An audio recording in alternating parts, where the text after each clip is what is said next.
Your dad bought you a banjo. I think you've talked about it a lot. There's one question that I still have. Do you still have that banjo? Yeah, and I've got some really good banjo songs, and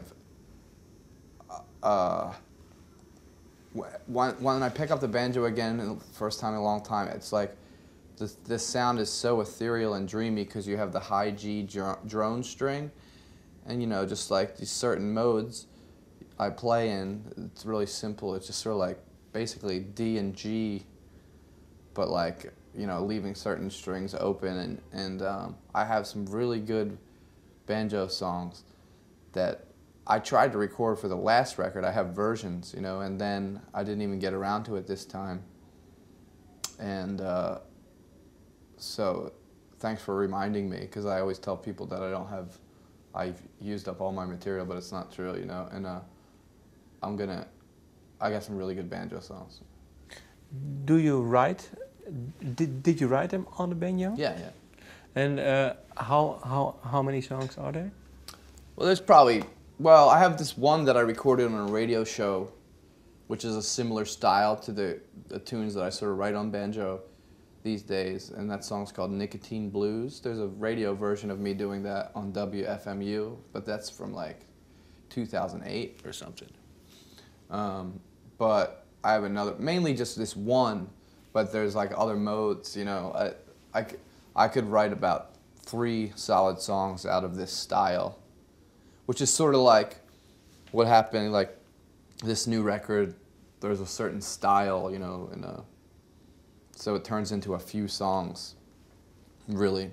But mainly one banjo song I have that's really kind of drony and ethereal, but not just drony. It's got its very specific parts, sort of Anne Briggs-ish, and yeah, elements of like, parts of it remind me of that song by George Harrison. He sings, it's sort of like a Is it from the Beatles? yeah, that song is like Without Going Out of Your Door. Like it's like oh yeah, the Inner Light. The Inner Light. Without going out of my door. Yeah. Yeah, it's sort of like that. And you started out writing on the banjo. Can you tell in the songwriting that you have now, was it influenced by starting off writing songs on the banjo, or? Was what? What's the question? Well, the songwriting that you do now, is it influenced by the banjo you had because you learned the to play? song right now, I mean, only subconscious, nostalgically. I have a really good memory. Like, I'm told this and I know this. I vividly remember. Like, I'll tell people when I met them, or like some random story of what we talked about. So I remember my whole musical career. If you want to say my musical career started when I was 17, when I mass-produced my first tape and sold them, with pre-orders. But like, so the one thing I do say, which is true, is like, because I started with the banjo. The first instrument I played was trumpet, which I was in 4th grade. I don't know how old that was, but when I was 14, I got the banjo, and it's tuned to an open tuning, so I'm glad for that, because there's no box. You're not stuck in the box. If I started with a guitar, I'd probably take guitar lessons, and then I'd be in standard tuning, and they're like, this is a C fingering, this is a G, and then you couldn't really, but because I knew that there was all kinds of possibilities, like there was no kind of no rules from the start.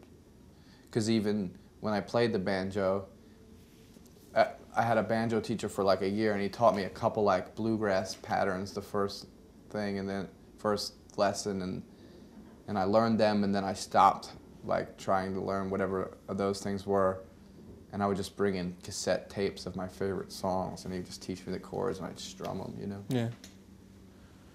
Who is a good banjo player? Who is a good banjo player? Yeah. Well,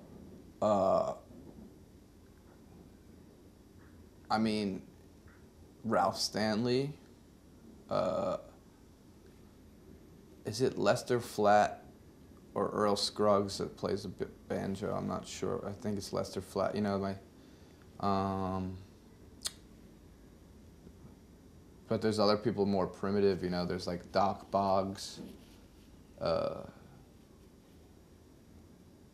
There's more. I mean, you know, there's more. But And was George Harrison good?